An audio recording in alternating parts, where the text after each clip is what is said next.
अब देखिए, मैं नवपाषाणिक जो हम प्रसार क्षेत्रों की बात कर रहे हैं उसमें हमारा अगला है मध्यवर्ती क्षेत्र, अर्थात उत्तर प्रदेश वाला इलाका। ठीक, ये कुछ नाम ऐसे हैं जो मैं आपको मध्य पाषाण काल में भी बता चुकी हूँ। ठीक, और वही स्थल नवपाषाण काल में भी कुछ आगे बढ़े। ठीक, तो कैसे कैसे है, क्या है, जरा देखते हैं। देखिए, मध्यवर्ती क्षेत्र उत्तर प्रदेश में एक स्थान चौपानी मांडो है। चौपानी मांडो को हमने पहले भी आपको बता दिया था। ठीक, तो ये देखिए चौपानी मांडो इलाहाबाद की बेलन घाटी में क्या है भाई, स्थित है। चौपानी मांडो इलाहाबाद की बेलन घाटी में स्थित है।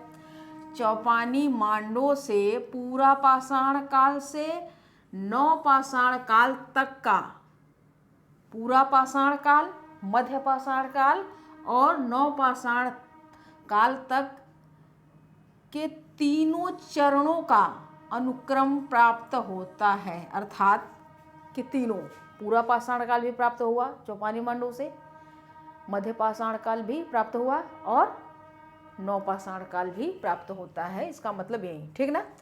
अब एक दूसरा स्थल है महागढ़ा। ठीक है ना,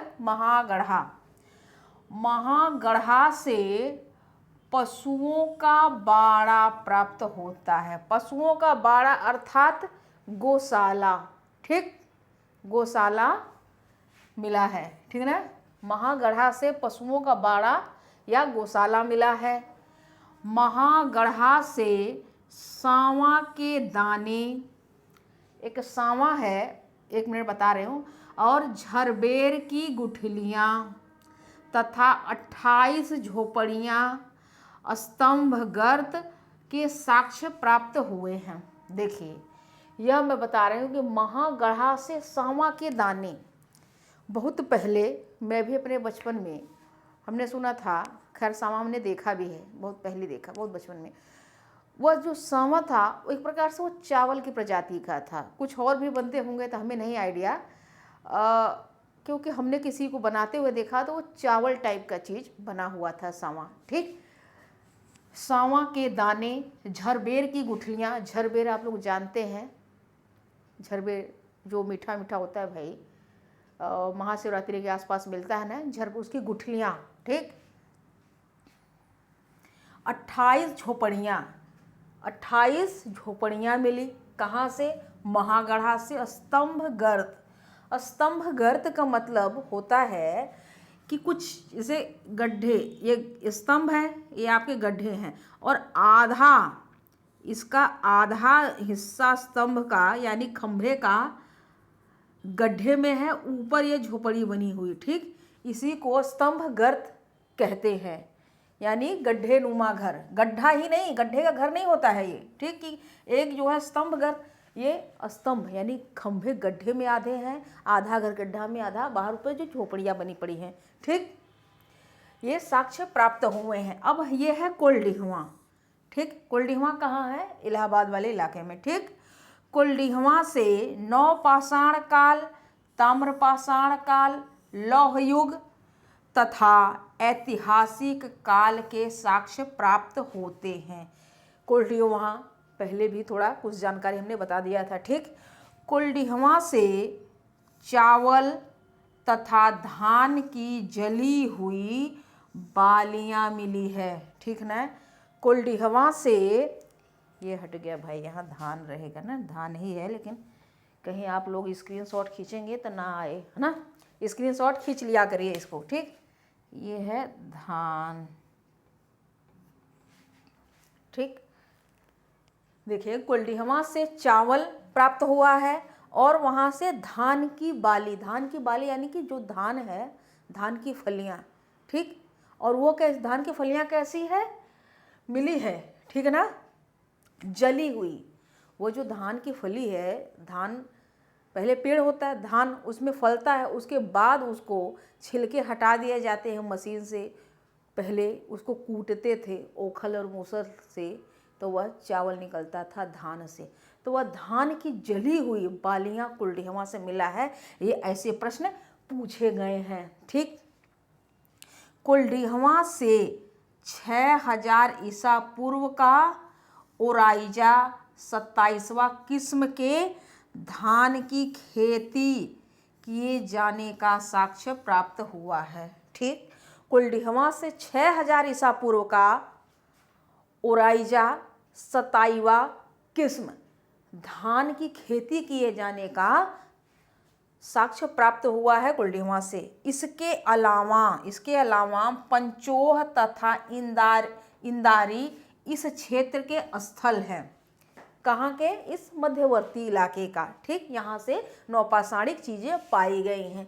अब हम मध्य गंगा घाटी की बात करेंगे। मध्य गंगा घाटी, इस मध्य गंगा घाटी में बिहार के चिरांद, इस मध्य गंगा घाटी का जो इलाका है वह बिहार जो होता है उसके कुछ स्थल हैं। कौन कौन से?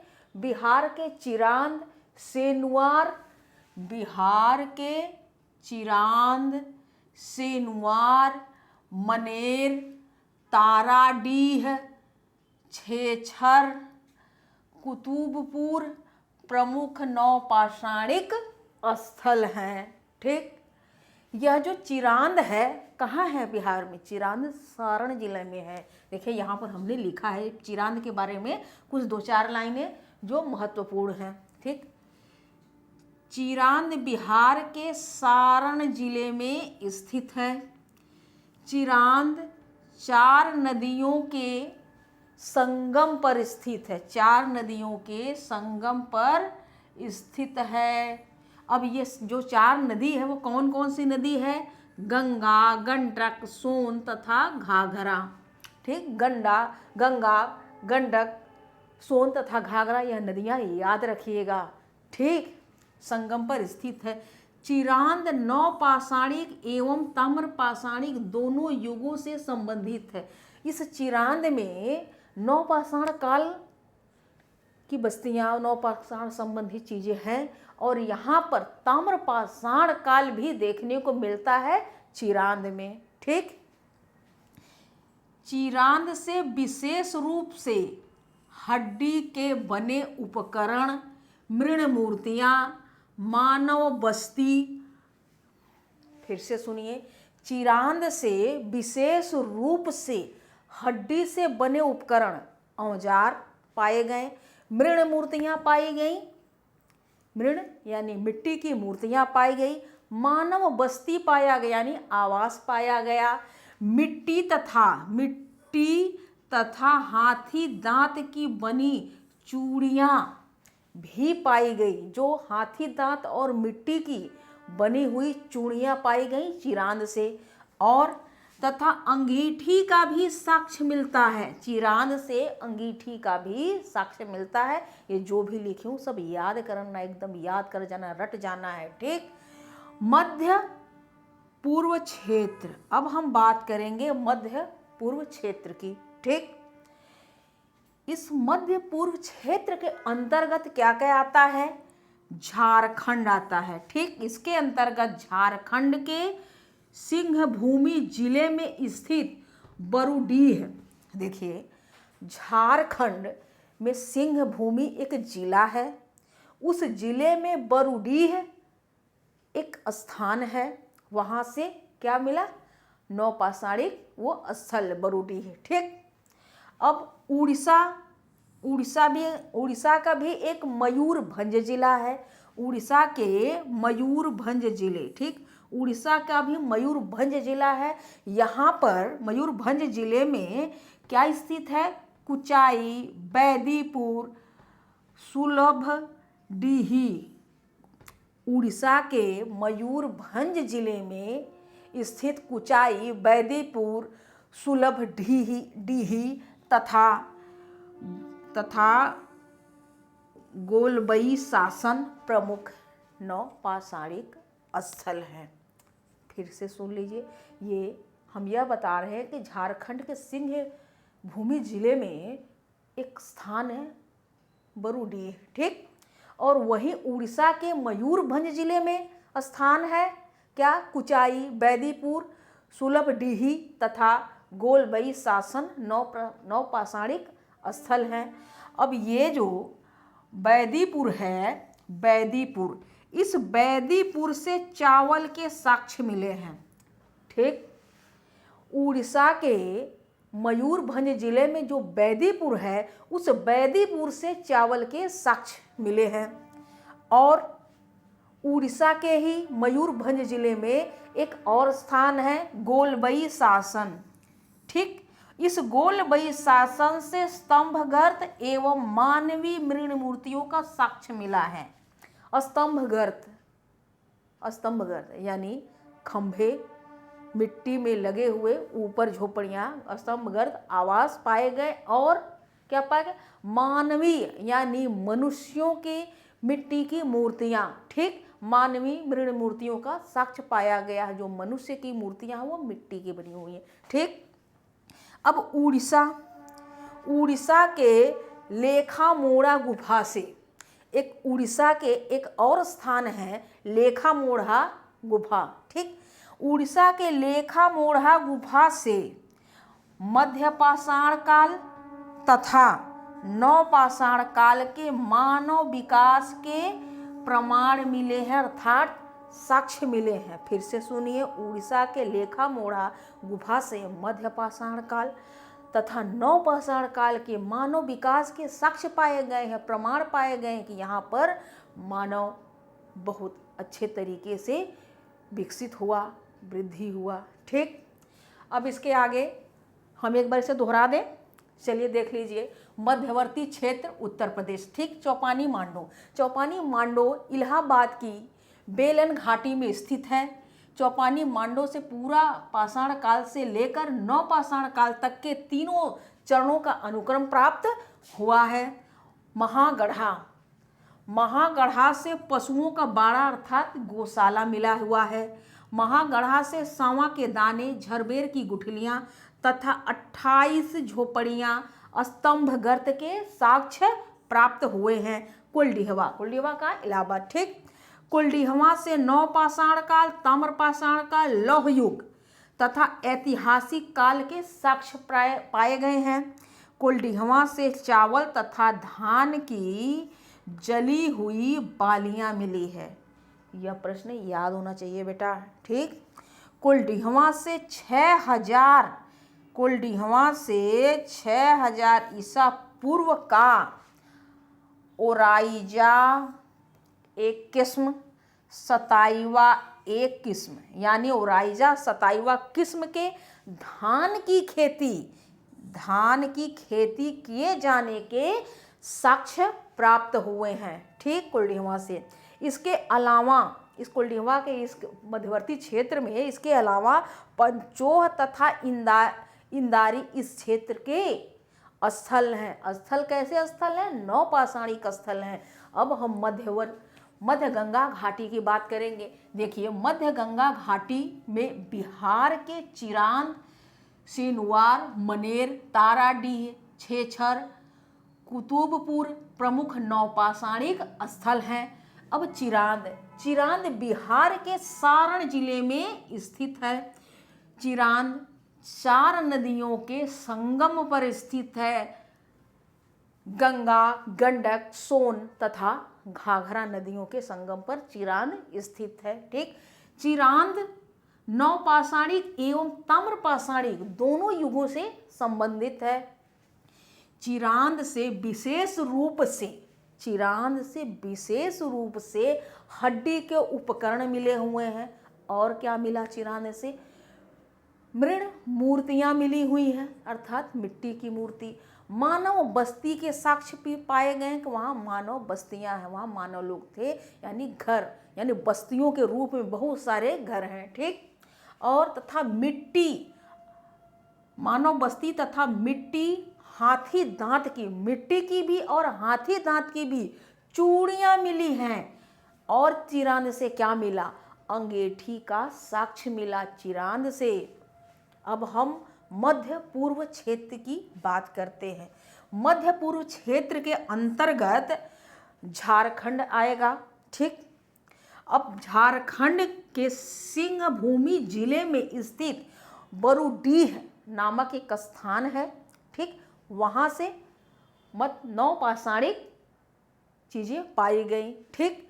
तथा उड़ीसा के मयूरभंज जिले में, उड़ीसा का एक मयूरभंज जिला है, उस मयूरभंज जिले में स्थित क्या क्या है, कुचाई, बैदीपुर, सुलभडीह तथा गोलबई शासन प्रमुख नवपाषाणिक स्थल है।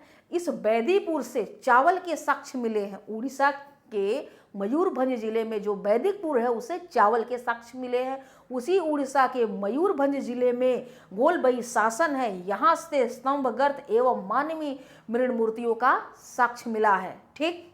उड़ीसा के एक और स्थान है, उड़ीसा के लेखहिया मोढ़ा गुफा से मध्य पाषाण काल तथा नवपाषाण काल के मानवीय विकास के साक्ष्य पाए गए हैं, अर्थात प्रमाण पाए गए हैं। अब हम पूर्वी क्षेत्र की बात करेंगे। अब देखिए हमारी चर्चा पूर्वी क्षेत्र पर होगी, ठीक, पूर्वी क्षेत्र, ठीक है ना। अब ये देखिए पूर्वी क्षेत्र में क्या क्या चीज़ें हैं। पूर्वी क्षेत्र अर्थात पूर्वोत्तर भारत, यहाँ पर आप पूर्वोत्तर भारत भी लिख सकते हैं, पूर्वोत्तर भारत, ठीक, आप यहाँ पूर्वोत्तर भारत भी लगा सकते हैं, ठीक है ना। अब देखिए इस पूर्वी क्षेत्र में, पूर्वी क्षेत्र के अंतर्गत असम, मेघालय, मणिपुर का एक स्थान है नापचिक, ठीक। पूर्वी क्षेत्र के अंतर्गत असम, मेघालय, मणिपुर से नवपाषाणिक संस्कृति के साक्ष्य मिले हैं, ठीक। 1867 में जॉन लुबाक ने असम की ब्रह्मपुत्र घाटी में नवपाषाणिक उपकरणों को खोजा था, ठीक। 1867 में जॉन लुबाक ने असम की ब्रह्मपुत्र घाटी में नवपाषाणिक उपकरणों को खोजा था, ठीक। महत्वपूर्ण है कि झूम कृषि प्रथा का प्रचलन यहाँ यानी पूर्वोत्तर भारत में नवपाषाण काल से ही देखने को मिलता है। कहाँ है? असम वाले इलाके में। आप लोगों को पता है झूम कृषि अच्छे खासे, जो भी सिविल सर्विसेज की तैयारी करता है या किसी और चीज़ की, तो वो अच्छे से झूम कृषि के बारे में पढ़ता है, ठीक। किसी दिन मैं झूम कृषि की ही सिर्फ वीडियो डालूंगी, ठीक है ना। अब आगे देखिए मणिपुर के यहाँ हमने नापचिक लिखा दिया था। मणिपुर के नापचिक तथा पूर्वोत्तर के कनाई गांव कहाँ है? डिब्रूगढ़ में है, ठीक है ना। कनाई गांव कहाँ है? ठीक से देखिए, मणिपुर के नापचिक तथा पूर्वोत्तर यानी पूर्वी क्षेत्र के कनाई गांव डिब्रूगढ़ से प्राप्त नवपाषाण कालीन स्तर 6ठी शताब्दी ईस्वी तक मानी जाती है। यह बता रहा है कि जो मणिपुर का नापचिक स्थान है और पूर्वी क्षेत्र यानी पूर्वोत्तर का कनाई गांव है, वो डिब्रूगढ़, यह स्थान नवपाषाण काल से लेकर 6ठी शताब्दी ईस्वी तक यहाँ पर देखने को प्रमाण मिलता है, ठीक। अब हम आगे बात करते हैं गुवाहाटी, ठीक। गुवाहाटी के अंबारी मेघालय में मेघालय में एक स्थान है सेलबगरी से सूक्ष्म पाषाण प्राप्त किए गए हैं। यहाँ के जो गुवाहाटी के एक अंबारी स्थान है, अंबारी, मेघालय में एक सेलबरी स्थान है, ठीक है ना। सेलबरी, यहाँ मैंने लाइन खींच दिया तो शायद आपको न दिखे, सेलबरी, ठीक है ना। अब हो गए सेल सेल बगीरी, सॉरी हमने बरी पढ़ दिया, सेल बगीरी से सूक्ष्म पाषाण अर्थात कि छोटे पाषाण प्राप्त हुए हैं इन दो स्थानों से, गुवाहाटी के अंबारी से मेघालय के सेल बगीरी से सूक्ष्म पाषाण प्राप्त हुए। ठीक, तथा पंथोर लांगथेन एक स्थान है, पंथोर लांगथेन से समृद्ध नवपाषाणिक बस्ती के साक्ष्य मिलते हैं। यहाँ यानी कि इस पंथोर लांगथेन से एक समृद्ध नवपाषाणिक बस्ती है यहाँ, यानी कि यहाँ पर बहुत अच्छी जो बस्ती थी, बहुत अच्छी कृषि, बहुत अच्छे पशुपालन, बहुत अच्छे मृदपान, यानी इनकी मूलभूत आवश्यकताएं जितनी भी हो सकती है सारी की सारी चीज़ें यहाँ पर मौजूद थी, इसलिए इसे समृद्ध का नाम दिया गया। ठीक, अब हम दक्षिण भारत की बात करते हैं। दक्षिण भारत, सर्वप्रथम दक्षिण भारत में ही 1842 में कर्नाटक के लिंगसुगूर स्थान से नवपाषाणिक पालिशदार कुल्हाड़ी का साक्ष्य प्राप्त हुआ है।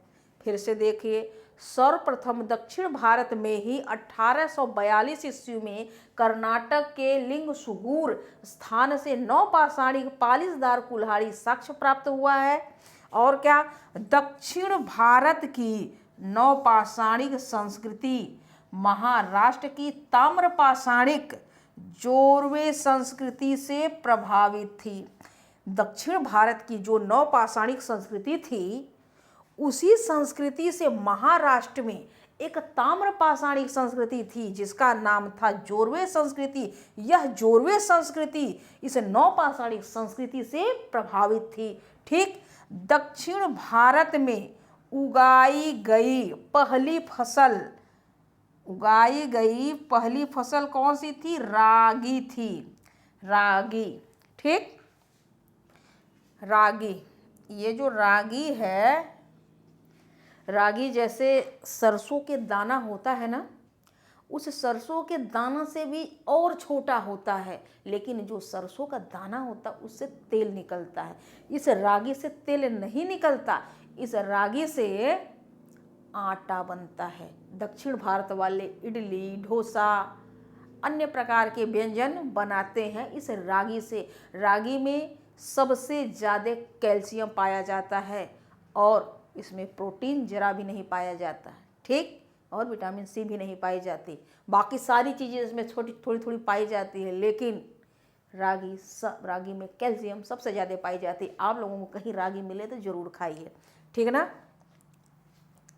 दक्षिण भारत में जो प्रमुख फसल थी रागी और कुल्थी दक्षिण भारत की प्रमुख फसल थी। ठीक, जो पहली फसल थी वह तो दक्षिण भारत की रागी थी, पहली फसल थी वह दक्षिण भारत की रागी थी, लेकिन वहाँ पर ये रागी के साथ एक और फसल है, उसको भी प्रमुख के श्रेणी में रखा गया, अर्थात रागी और कुल्थी दक्षिण भारत की प्रमुख फसल थी। ठीक, अब हम आगे बढ़ेंगे।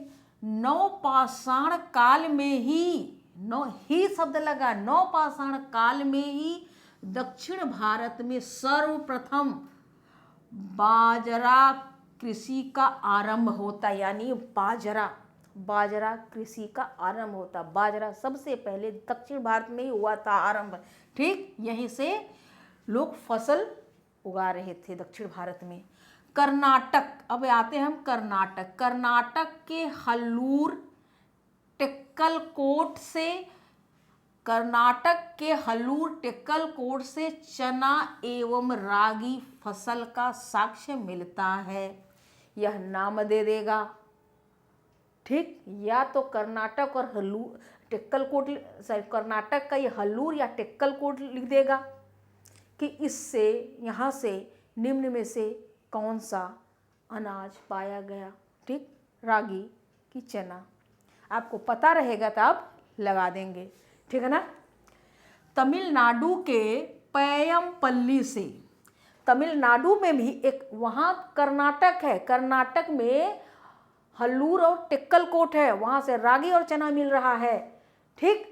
लेकिन तमिलनाडु का पय्यमपल्ली स्थान है, वहाँ से सिर्फ चने के ही साक्ष्य पाए गए, यानी सर्वाधिक चना ही है। ऐसा नहीं कि वहाँ पे रागी नहीं रहा होगा, रागी भी रहा होगा, लेकिन चना पहले नंबर पे था, ठीक। दक्षिण भारत के नवपाषाणिक संस्कृति की एक प्रमुख विशेषता थी, एक जो है क्या थी, प्रमुख विशेषता थी। दक्षिण भारत के नवपाषाणिक संस्कृति की एक प्रमुख विशेषता थी, क्या थी, राख के टीलों का पाया जाना, जिसे पशुपालन की पुष्टि होती है, पशुपालन की पुष्टि होती, राख के टीले, ठीक। देखिए दक्षिण भारत में राख के टीले पाए गए। आगे जरा देख लेते हैं, दक्षिण भारत के सभी नवपाषाणिक स्थलों से राख के टीलों की प्राप्ति नहीं हुई है, ठीक। देखिए राख के टीले क्या है, जब मानव विकास का चल रहा था तो पहले मानव क्या था, शिकारी था, खाद्य संग्राहक था, वह अपने भोजन के लिए इधर उधर भटकता रहता था। उदाहरण के लिए मैं बताऊं कि वो मांस खाता था, एक जगह गया, वह एक जगह रुका, मतलब वहाँ के आसपास के जितने भी जानवर हैं छोटे बड़े उसको खा लिया, और वो जब खत्म हो गया फिर क्या करा, थोड़ा और आगे बढ़ गया, फिर इस तरीके से धीरे धीरे वह और विकास करते रहा, तो वो पशुपालन भी कर लिया और कृषि भी कर लिया। इसके साथ साथ फिर भी वहाँ पर जब उसे कमी हुई कि नहीं हम आगे और बढ़े, तो वो आगे बढ़ जाता था। तो क्या करता था वह, वहाँ का उस समय का मानव, तो जो भी उसकी बस्तियाँ थी, बस्तियाँ उसको आग लगा देता था, चले जाते थे, फिर आगे बढ़ जाते थे। तो इस प्रकार से पहले तो ये कहा गया कि यह गौशाला है, ठीक। लेकिन रॉबर्ट ब्रूफुट थे, उन्होंने कहा कि यहाँ पे गौशाला के साथ साथ आवास के भी साक्ष्य पाए गए, अर्थात वहाँ के मानव लोग रहा करते थे। अब जब रह रहे हैं तभी तो गौशाला है, गौशाला है जो कई सारे अन्य चीज़ें वहाँ पे पाई गई। यहाँ आप लोगों की चीज़ों की काम की बात नहीं है, इसलिए मैं बहुत सारे अंदर नहीं जा रही हूँ, ठीक। जितनी ज़रूरी है वो बता रही हूँ, इसलिए आपको मैं बहुत सारी चीज़ें लिखी नहीं हूँ, ठीक है ना। तो जब वो लोग एक जगह से दूसरे जगह चले जाते थे उसको आग लगा देते थे। इसी वजह से दक्षिण भारत में कई जगहों पे राख के टीले पाए गए हैं, ठीक। लेकिन पूरे दक्षिण भारत में नहीं पाए गए हैं, ठीक है ना, पूरे दक्षिण भारत में राख के टीले नहीं पाए गए हैं, ठीक। अब आंध्र प्रदेश की हम बात करते हैं। आंध्र प्रदेश के उत्तनूर तथा पलाय से नवपाषाणिक संस्कृतियां पाई गई हैं, औजार पाए गए, ठीक। और कर्नाटक के संगनकल्लू पिकलीहल, कर्नाटक के संगनकल्लू पिकलीहल, कुपकल, कोडिक्कल, बुदिगल से ही राख के टीले प्राप्त हुए हैं। जो भी राख के टीले प्राप्त हुए वो पूरे के पूरे दक्षिण भारत में नहीं पाए गए। जहाँ जहाँ से राख के टीले पाए गए हैं वह मैं नाम लिखी हूँ। कहाँ, आंध्र प्रदेश में राख के टीले कहाँ से पाए गए हैं, उत्तनूर तथा पलाय से, ठीक। और कर्नाटक में राख के टीले कहाँ पाए, संगनकल्लू, पिकलीहल, कुपगल, कोटेगल, ठीक। और कर्नाटक में बुदिहाल, एक और स्थान है बुदिगल से राख के टीले प्राप्त हुए हैं, ठीक। ये स्थान का नाम जरूर याद रखिएगा। ये देखिए एक टेक्कल कोड है, इस टेक्कल कोड से जो मकान मिले वो चौकोर पत्थर के मकान बने थे, और इस टेक्कल कोड से एक सोने का भी लटकन मिला था। ये चीज बातें हम नहीं लिखे हूँ, क्योंकि वो आपने नहीं पूछा जाएगा, ठीक है ना। अब बुदिहाल, अब बुदिहाल यहाँ पर देखिए हमने एक नाम लिखा है, बुदिहाल ने बुदिगल, ये बुदिगल आप लोग लिख लीजिएगा इसका जरूर कि बुदिगल से सामुदायिक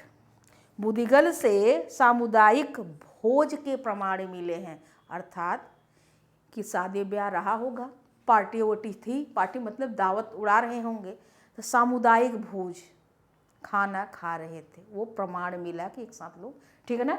ये हम नहीं लिखे हैं क्योंकि आपकी जरूरत है, फिर भी आप ये वाली लाइन जरूर डाल लीजिएगा अपने कॉपी में, ठीक।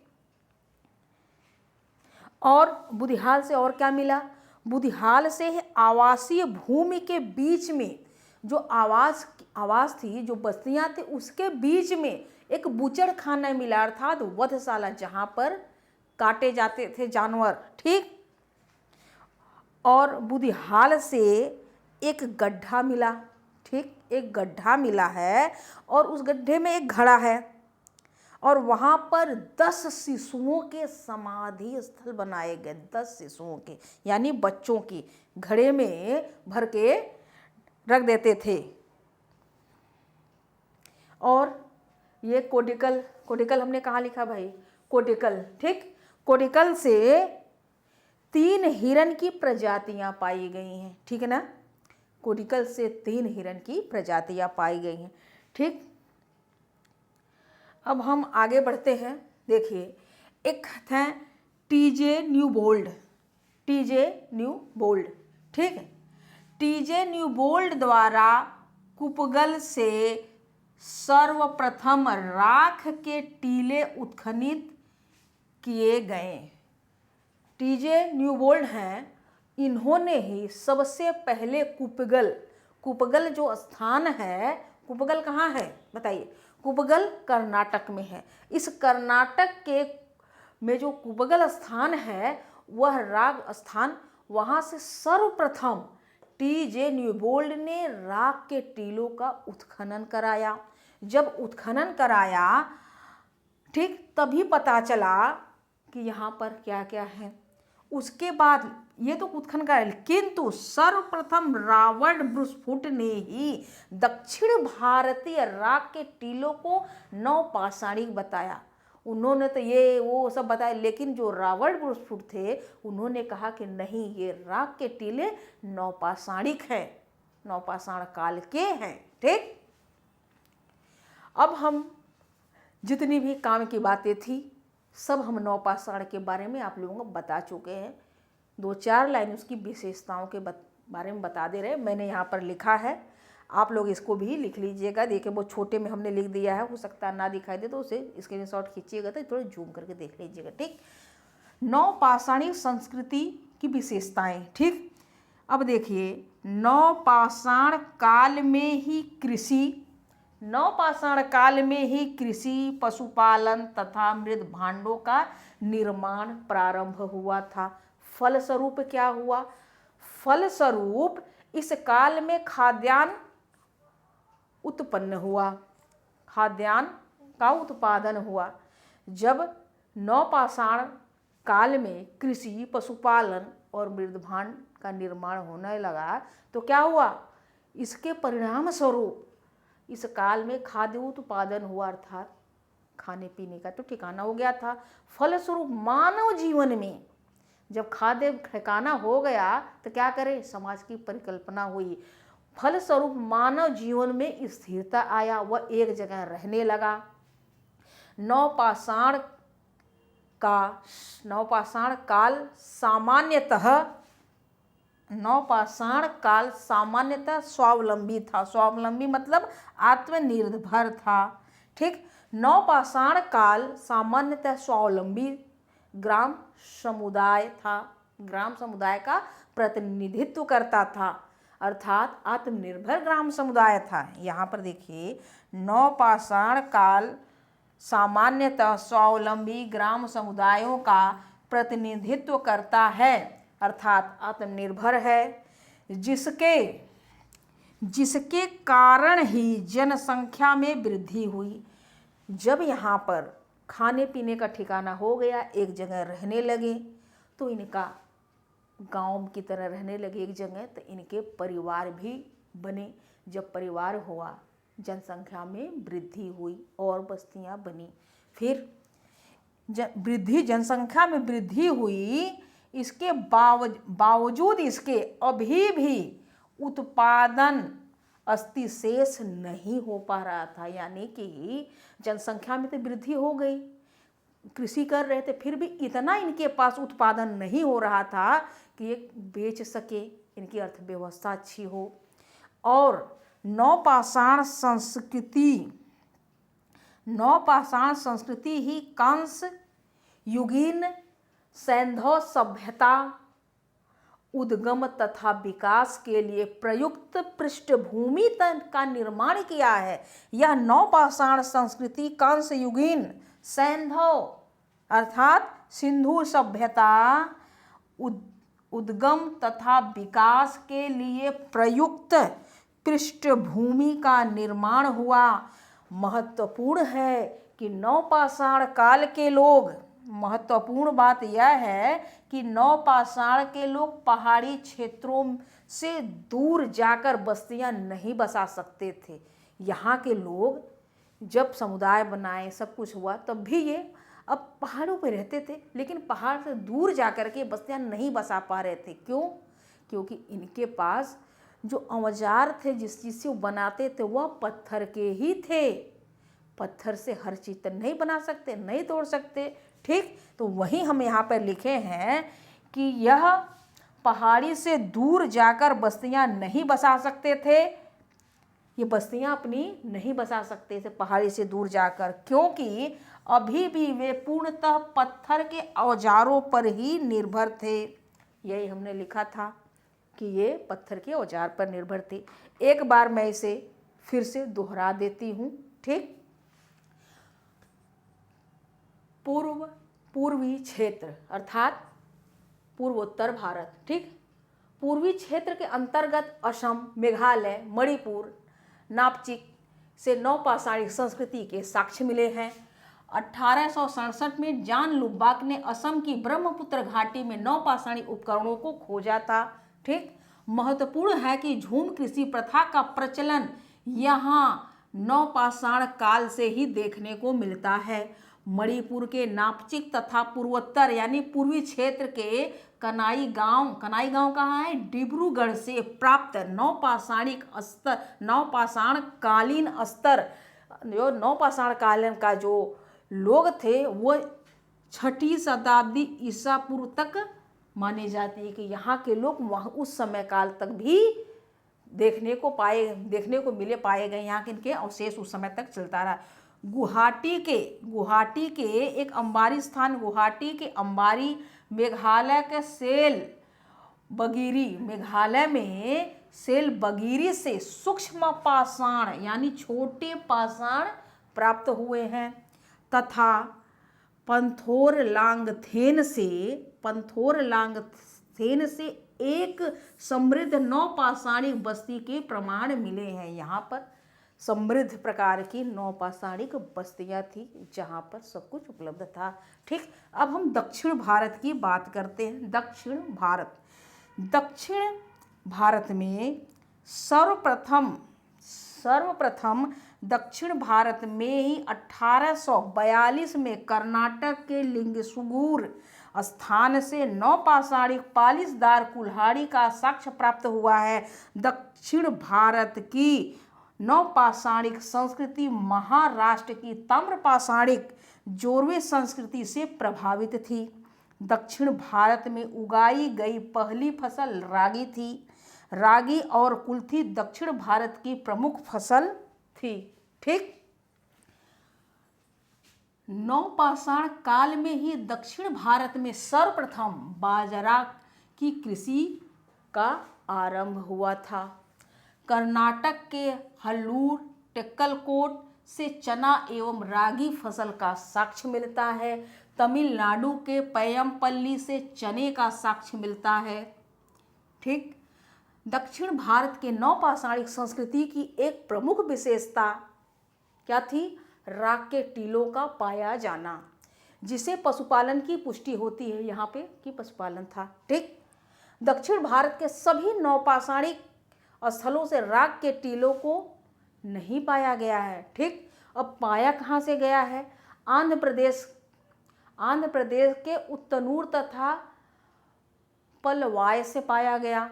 ठीक, कर्नाटक के संगनकल्लू, पिकलीहल, कुपगल, कोडेक्कल तथा बुदिगल से ही राख के टीले प्राप्त हुए हैं। यह नाम जरूर याद रखना बेटा आप लोग। ठीक, टीजे न्यूबोल्ड द्वारा कुपगल से सर्वप्रथम राख के टीले उत्खनित अर्थात उसका उत्खनन कराया गया, खुदाई कराया गया, किंतु सर्वप्रथम रॉबर्ट बुश ने ही दक्षिण भारतीय राख के टीले को नवपाषाणी बताया कि यह नवपाषाण काल का है। अब नवपाषाणी संस्कृति की विशेषताएं भी हैं। अब क्या विशेषताएं हैं? नवपाषाण काल में ही कृषि, पशुपालन तथा मृद भांडों का निर्माण प्रारंभ हुआ। फलस्वरूप इस काल में खाद्य उत्पादन हुआ। इसके फलस्वरूप मानव जीवन में स्थिरता आया, एक जगह रहने लगा, स्थिरता आया, जिसके कारण जनसंख्या में वृद्धि हुई। जनसंख्या में जब वृद्धि हुई, इसके बावजूद भी अभी तक उत्पादन और अतिशेष की स्थिति नहीं थी कि उत्पादन जो हो रहा था अधिक नहीं बच रहा था। ठीक, बहुत ज़्यादा नहीं था। नवपाषाण संस्कृति में ही कांस्य युगीन सिंधु घाटी सभ्यता को कांस्य युगीन कहते हैं। ठीक, कांस्य युगीन सभ्यता का उद्गम तथा विकास के लिए उपयुक्त पृष्ठभूमि निर्माण करता है। कौन? नवपाषाण काल। ठीक, महत्वपूर्ण है कि नवपाषाण काल के लोग पहाड़ी क्षेत्रों से दूर जाकर बस्तियां नहीं बसा सकते थे। क्यों? क्योंकि अभी भी वे पूर्णतः पत्थर के औजार पर ही निर्भर थे। ठीक, अब देखिए हमारा पाषाण काल पूर्णतः समाप्त हो गया। अब हमारी चर्चा जो होगी वो अगली होगी सिंधु घाटी सभ्यता पर। इसके बाद देखिए ताम्रपाषाण काल और महापाषाण काल भी पढ़ाया जाता है, लेकिन वह आपके सिलेबस में यूपी टीजीटी पीजीटी के सिलेबस में नहीं है। हाँ, वहाँ से कुछ इक्का दुक्का प्रश्न पूछे गए हैं कभी न कभी। ठीक, जैसे आपका ये जोरवे संस्कृति कब की है? ताम्रपाषाण काल की है। ठीक, तो जब समय आएगा ना, परीक्षा जब आप लोग आएगा तो जो ये ताम्रपाषाण काल, महापाषाण, कुछ प्रश्नों को मैं करवाऊंगी ताकि आपको बहुत ज़्यादा पढ़ने की ज़रूरत नहीं। हाँ, अगर कोई बच्चा पढ़ना भी चाहता है तो मेरा जो दूसरा प्लेलिस्ट है उसमें हमने ताम्रपाषाण काल के 2 वीडियो डाले हैं, एक महापाषाण काल के भी हैं। ठीक, तो उसे देख सकता है, पर मैं उसे जोर नहीं दूंगी। आप देखो, क्यों आप देखना चाहो, उलझ जाओगे। आपकी जितनी ज़रूरत है 4 संस्कृतियाँ के जो महत्वपूर्ण प्रश्न होते हैं, कायथा संस्कृति और जोरवे संस्कृति, मालवा संस्कृति। ठीक, कितने संस्कृतियाँ हो गए? ये 3-4 संस्कृतियाँ हैं, मालवा, कायथा, जोरवे और आहार या बनास संस्कृति। आहार बनास एक ही नाम होता है या उसे जोगेश्वर संस्कृति भी कहते हैं। इन 4 संस्कृतियों से प्रश्न आते हैं, वो मैं लिखवा दूंगी। ठीक, तो आप लोग परेशान मत होइएगा, पढ़ते रहिए, खुश रहिए। हाँ, एक ज़रूरी बात ये है कि अब देखिए त्यौहार आ रहा है ना, तो 2-4 दिन मेरी क्लास हो सकता है ना जाए। अगर मैं बना दूंगी तो पक्का चले जाएगा, अगर बन भी गया ना बेटा तो वो नहीं जाएगा, क्योंकि जिसे मैं दूंगी डालने के लिए, यूट्यूब पे अपलोड करने के लिए, वो बंदा हो सकता है ना डाले। आप देखे होंगे प्लेलिस्ट में जाके कि एक जगह मैं और भी पाषाण काल पढ़ा चुकी हूँ, वह क्लास की वीडियो है। उसमें मैं सिंधु घाटी सभ्यता अर्थात हड़प्पा सभ्यता को पूरा ख़त्म कर चुकी हूँ, पढ़ा चुकी। वो वीडियो अभी पड़ी हुई है, वो श्रीमान नहीं डाल रहे हैं अभी तक, मतलब डाल देंगे, थोड़ा सा वो व्यस्तता है। तो हो सकता है कि इस दौरान वह वीडियो यूट्यूब पे अपलोड हो जाए। अगर आपके पास समय हो तभी देखिएगा, अन्यथा ना देखिएगा, बस सुन लीजिएगा। ठीक, ये पूर्ण रूप से जोर दे के मैं नहीं कह रही हूँ। क्यों? क्योंकि वो बड़े गहराई में पढ़ाया गया होगा। ठीक, और जब आप लोगों को मैं अलग से पढ़ाऊँगी ना, वह आपके यूपी टीजीटी पीजीटी के मद्देनज़र रखते हुए मैं पढ़ाऊँगी। तो धैर्य बना के रहिएगा।